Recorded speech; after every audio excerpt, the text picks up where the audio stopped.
నాకు 75 ఏళ్ళు. ఆ ప్రభుత్వంలో నాకు పింఛన్ ఇవ్వలే. నేను పోయి వాళ్ళని అడగాలంట. కమిటీ వేసినట్టు కమిటీ వాళ్ళంతా 3 బొట్లు నా కొడుకులు. 14 లేస్తానే ఇంటికాడ పోయి కాపీ తాగేవాళ్ళు. వాళ్ళ పోయి నేను అడగను. ఈ ప్రభుత్వం నాకు తీసుకొచ్చి ఇచ్చినారు. ఇప్పుడు బయటికి పోయింటామనుకో ఫోన్ చేసి రమ్మంటారు పింఛన్ ఇచ్చే కూడా. దానికి ఏ డోకా లేకుండా జగన్మోహన్ రెడ్డి ఎవరన్నా ఏమన్నా అనుకోనిలే పులకలా కొడతాడు, ముఖ్యమంత్రి అవుతాడు. మరి జగన్ తిడుతున్నారు కదా జనాలు, సైకో రెడ్డి వాళ్ళు. అవును, అతను ఏమి తక్కువ చేసినా అడగాలి కదా. చంద్రబాబు నాయుడు ఏం చేసినాడు చెప్పమను. మరి రాయలసీమ ద్రోహి జగన్ అంటున్నాడు చంద్రబాబు నాయుడు. వానికి ఏం తెలుసు? ఇప్పుడు ముందు హైటెక్ అని హైదరాబాద్ అన్నీ చేసి నాశనం చేశా. ఇప్పుడు మళ్ళీ ఆడ చేసిపోయి అంతా కంబలు భూములు అన్నీ ఉన్నాయి, ఆడ రాజధాని అన్నాడు. వాళ్ళు సర్కారు వాళ్ళు మళ్ళీ 25% చెప్తూ కూడా రాజధాని బయటకు నొక్కుతారు. తప్పేముంది? విశాఖపట్నం ఉన్నాయి, కర్నూలు ఉన్నాయి, ఆడ ఉన్న 3 సార్లు ఉన్నదేమి ఈ లబ్బగంట ఏమైనా పోయిందా? అయిన భూములు ఇప్పుడు వేరే వాళ్ళు వేరే కులం పోయినా, సొరకొలు పోయినా, బాపనలు పోయినా ఆడ ఆఫీసర్లు పోతే బాడీకి రూమ్లు ఇయ్యరంట. కమ్మోడంటే 10,000 చేసేది 5,000కి ఇప్పిస్తారంట బాడీకి. వేరే కులాలకు పోతే లేవంటారంట. ఇదంతా ఈ ప్రాపర్టీ అంతా బయట పెడతారని. మేమేం చెప్పాలన్నమాట. ఇంకా చంద్రబాబు నాయుడు రుణమాఫీ అయినా మా అందరికీ పేపర్లు ఇచ్చినాడు, కంతులు కడతాను. ఇప్పుడు ఎవరిని పోయి అడగాలి మేము? అవి చేయలే. 50,000 రూపాయల చేసినాడు, 1,80,000 చేయలే. జగన్ చెప్పినవన్నీ చేసినాడు. 45 ఏళ్ళకి ఇచ్చినాడు, ఆటో వాళ్ళకి ఇచ్చినాడు, మంగళోళ్ళకి ఇచ్చినాడు, సాకులోళ్ళకి ఇచ్చినాడు, అందరికీ ఇచ్చినాడు. మేము లేదు ఇంక లేదని ఎట్లా చెప్పాలో నువ్వే చెప్పు. దానికి మా ధైర్యము ఆయన జగన్మోహన్ రెడ్డి ముఖ్యమంత్రి అవుతాడు. బ్రహ్మాండంగా ఉంది. అదంతా 5 ఎకరా 1 ఎకరా తిరిపించినాం మేము. సెంటు ₹1,00,000 పోతుంది. మనం అట్లా తిరిపించినాము బడి కట్టుకునేదానికి. చంద్రబాబునానికి చంద్రగిరి కాడ 2 ఎకరాలు చౌడు భూమి ఉంది. ఇప్పుడు కొన్ని వేల కోట్లు ఉండి ఆడ ఇతర దేశాలు ఎక్కడ పోయినాడో ప్రతిసారి మన డబ్బు ఉంది. అది ఎవరికి మేము షేర్ చేసి మాకు పేపర్ స్టేట్మెంట్ చెప్తూ ఉంటుంది. ఒకవేళ అంతా నిజంగా అర్థమని నిజమవుతుంది కదా. మరి ఇంకేంది ఇంకా పొడిచేది ఏంది? అట్లా అంతా దోసుకున్నారు, బాగున్నారు అంతే. ఇప్పుడు జనభూమి కమిటీ లాగా ఎవరైనా ఉన్నారు ఇప్పుడు? దీంట్లో కమిటీ లేదు. పనులు ఇస్తా అంటారు, చేస్తా అంటారు, పోతా అంటారు. పార్టీ పరంగా చూస్తారా వైసీపీ వాళ్ళు? అవన్నీ లేదు. ఎవరికైనా కానీ ఇంట్లో ఎవరైనా కట్టుకుని ఇచ్చినారు. నాకు కూడా వచ్చి చెప్పిన కట్టుకోమని. నాకుండే కొడుకు ఒక ఇంట్లో ఇంటికి కట్టుకుంటా. అట్లా అందరికి ఇచ్చేసినారు. ఈ పని చూసి మేము అంటున్నాం అంతే. మాకు ఆ పార్టీ ఈ పార్టీ అని కాదు, అట్లుంది. పవన్ కళ్యాణ్ ఎందుకు జగన్ తిడుతున్నాడుగా? పవన్ కళ్యాణ్కి అసలు అతను యోగ్యుడు కాదు. 4 పెళ్ళిళ్ళు చేసుకున్నాడు అతను. ఒక పెళ్ళాం కాపురం చేస్తుంది, 3 పెళ్ళాం వేరే వాళ్ళ దగ్గర కాపురం చేస్తున్నాడు. అది ఎవరు కొన్ని చదవడానికి చెప్పు. అట్లా నా కూడా ఏంటికే రాజకీయం ఏంటికి? వాడు ఎన్నుగొడ్లను కాసుకోవాలా, గొర్రెలు కడగని వాళ్ళ ఏదో సినీలో ఉన్నాడు, లెక్కలు సంపాదించు అంతేగాని వాడు ఏంటి చదువుగాడు. పిల్లనాడు వేస్తారు కొందరు అంతే, ఓట్లు ఎవరు వేయరు. తెలిసినోడు ఎవడు వేయుడు. వాడు నా 10,000 కట్టించినా వేయరు. ఏంటికి అట్లా నా కొడుకు? ఇప్పుడు జగన్ తొక్కుపెట్టి నారదత జగ్గుబాయ్ జగన్ అన్నాడుగా. ఎవరు? పవన్ కళ్యాణ్. ఏంటి సార్ మరి నా కొడుకు అడోడు? ఈ రోడ్డు అంటే మమ్మల్ని మీటింగ్ మేమే కొడతామని. ఒకవేళ టౌన్లో కొట్టలేదు, మేమే రాజుకుని చూస్తాం వాళ్ళని. సరుగా ఆడవాడు రాజకీయానికి. మరి లోకేష్ లోకేష్ వానికి ఏం చెప్తుంది? ఎర్ర పుస్తకంలో రాసుకుని మీ అందరి పేర్లు అంటున్నాడు. ఏం చేస్తారు? బత్రపల్లి కోడుకులు తీసి దగ్గర ఏం చేసి రాయిపోను. బత్రపల్లిలో రోడ్డు అంటే కోడుకులు తీసేది, పడసమని కూడా రాయిపోను. ఏంటి కొనికి? తెలుగుదేశం ఎట్టుంది, కాంగ్రెస్ ఎట్టుంది, మనకి ఏంది తెలదు. ఏదో ఊరుకోడు పుట్టినాడు అంతే, మనకి ఏంది కావట్లేదు. నిద్రపోతున్నాం చల్లగా ఆయన సొమ్ము తిని.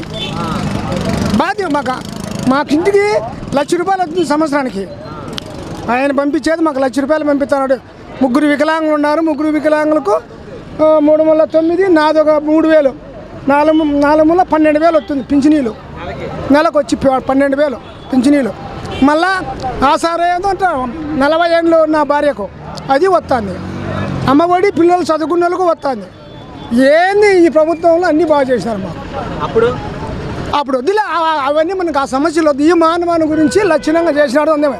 అప్పుడు కథ ఇడిచిపెట్టి దాంతో మనకు అవసరమా? వాళ్ళు పక్కన ఉంటారు, వాళ్ళు అవసరమా మనకు? వాళ్ళు ఉంటారు, ఇంట అంటారు, అది మనకు వద్దు. మనము బాగా చేసినాడు మానవ ఏ తొద లేకోకుండా ఏ కలిమిషం లేకోకుండా ఇంటింటికి తిరిగి బాగా అందరినీ అడిగినాడు. ఆ మహానుభావుడు బాగా లక్షణంగా చేసినాడు. ఈ మహానుభావుని బాగా సొమ్ము తిన్నాము లక్షణంగా. పింఛనీలన్నీ బాగా కరెక్ట్గా వస్తున్నాయి. మాకే మోసం జరగలే, అన్నీ బాగా వచ్చినాయి. వైసీపీ వాళ్ళని చూస్తున్నారా, టీడీపీ వాళ్ళని కూడా అందరూ సమానం చూస్తున్నారా? టీడీపీ వైఎస్ఆర్ అందరినీ చూస్తున్నాడు సమానంగా. ఒకరి అతనికి టీడీపీ అనేది ఏం లెక్కలే, వైఎస్ఆర్ అనేది లెక్కలే, అందరూ బాగుండాలా. అతను అందరూ బాగుండాలని ఆయన ఉద్దేశం. అది పార్టీని అది వెళ్ళిపోయి ఎలక్షన్లు ఎప్పుడు ఓటు కౌంటింగ్లోకి వచ్చి గెలుపు ఓడి ఉంటుంది కదా, అప్పటికి అయిపోతుంది. వాడికి కుట్రలు కుతంత్రాలన్నీ అయిపోతాయి వాడికి. నిజమా అప్పుడు మళ్ళా మా అనుభవాడు చేస్తాం. అది మనకు పార్టీలతో ముఖ్యం కాదు. అన్నం పెట్టిన వాళ్ళకి మనం మెదడులో ఎక్కించుకొని పనిచేయాలి. డిగ్రీ చదివే పాప డిగ్రీ చదువుతుంది పాప.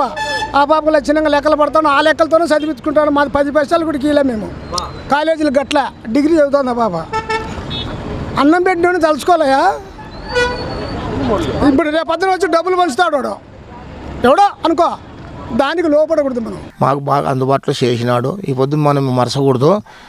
ఎమ్మెల్యేని కేతిరెడ్డిని కూడా మనకు బాగా ముఖ్యంగా మన అందుబాటులో ఉన్నాడు. మనకు ఏదైనా కానీ అండుగా ఉండి చేసినాడు. అదే ఎమ్మెల్యే ధర్మారంలో ఉన్నప్పుడు ఎవరు కూడా మాకు ఇంత మాత్రం సహాయం చేసిన వెళ్ళాడు. ఈ పొద్దు ఆయన మరసకూడదు. మనము మరితే మనకు కొడుకు ఉండదు. మనకు జగన్మోహన్ రెడ్డి అట్లే మనకి ఎమ్మెల్యే అట్లే చేసినాడు. ఆయన ఒక్కడైనా గెలుస్తాడు. యాలంతా ఉపయోగం లేని వాళ్ళు ఎంజనం ఉంటే ఏం చేస్తావు? గూట్లో పగాకు నోట్లో ఉన్నట్టు గూట్లో ఉన్న ఒకటి. ఆ పగాకేం అక్కడికి వస్తుందని మనం అనుకోవచ్చు. కేసిరెడ్డి ముందర వీళ్ళంతా సహాయం చేసినాన్నైనా. ఈ పొద్దు నీళ్లు లేకపోతే చిత్రావతి వేషలో నుండి తెప్పించినాడు, సపరేట్ తెప్పించినాడు. అప్పుడు 15 రోజులకు ఒకసారి నీళ్లు రాల్చింటే ఈ పొద్దు నీళ్లు స్టాకు అందరికీ ధర్మారంలో బాగా చేసినాడు. ఈ పొద్దు వాళ్ళగా ఏం మరుతారని నేను అదంతా ఏం లేదు స్వామి. బాగుంది, మా పరిపాలన బాగుంది. మరి ఈసారి ఎన్ని సీట్లు రావచ్చు అంటావు జగన్మోహన్ రెడ్డి? ఎవరికి 120, 130 తగ్గదు. ఫస్ట్ కింద 130 కాటికి అంచనా అదుడు దైవం ఉన్నాడు. మరి చంద్రబాబు నాయుడు జగన్ పులివెందులు ఓడిస్తా అని చెప్తా ఉన్నాను. వాళ్ళ దాంట్లో ఓడించుకోమను, కుప్పంలో ఓడించుకోమను అన్ని. ఈడ కాదు ఆడేంది ఓడుతాడు. వాడిని ఏంది వాడిని తలకాయ ఫోనైనా ఏంది మాట్లాడుతున్నాడు. ఆయనకి ఇచ్చేసాను కొద్దీ మాట్లాడతాడు. అతడు మాట్లాడుకుంటే ఏం చేస్తావు? ఉపయోగం లేని జగన్మోహన్ రెడ్డికి ఏంది అతన్ని ఏంది ఇవన్నీ మాట్లాడితే వచ్చిన అవసరం? పులిందల్లో ఓడిస్తాడు అయిప్ప. కుప్పంలో వారి సొంత ఊర్లు గెలిపించుకోమను చాలు. ఇప్పటికీ ఏం జరగదు. నైనా జగన్మోహన్ రెడ్డిని కాదని చేయలేరు ఇట్లా పనులు. మంచి మహానుభావుడు, మాకు తండ్రి. నాకు భార్య లేదు, కొడుకు లేడు. నేను కాటమరెడ్డిని. నేను ఒక కాలంలో ఒక ఏజెంట్ కూడా పట్టుకొని ఎడసకచ్చి కూడా చేసినోని. నేను కూడా తగిలినోన్నే. ఏ పొద్దు కూడా ఏజెంట్లే ఏం చేస్తావరా, మనకు ఓటు మీ తిండేది ఎవరికని అనే శక్తి కూడా నా దగ్గర ఉంది. అన్ని అంగులు ఉన్నాయి. నైనా ఈ పొద్దు మనమేమి పొద్దు మరసము. ఎప్పుడైనా ఆయన మాకు ఒక తండ్రి. మరి పవన్ కళ్యాణ్ ప్రభావం ఎలా ఉండబోతుంది? ఏందుంటుంది దానికి? వాడు ఏందో తిక్కబట్టి నా కొడుకు తిరిగి చచ్చిపోతున్నాడు. వానికి మగాని పేడ దిగిన కూడా సిగ్గులో మానం లేదు. ఓ పవన్ కళ్యాణ్ అనేది వాని పవన్ కళ్యాణ్ ఏం పవన్ కళ్యాణ్ వాడు ఏం చూసి గెలుస్తాడు. నేనా వాడు ఏం చేసినాడు? ఓ ప్రజలకి ఏందో చేసినాడప్ప అని మనం అనొచ్చు. ఏంది ఎవరికి నేను వాడు పోటీకి ఏందో ఉండి ఎంతో ఆట ఆడుకుంటున్నాడు. ఏంది గెలిచేది? మొగం గెలిచేది తెలుసుకోమని తెలుస్తుంది ఇప్పుడు అయిపోను పవన్ కళ్యాణ్. మరి జగన్మోహన్ రెడ్డిని అదపాతాలని దొక్కుతా అని చెప్తా ఇట్లా వాళ్ళ ఇంకా నా జీవితంలో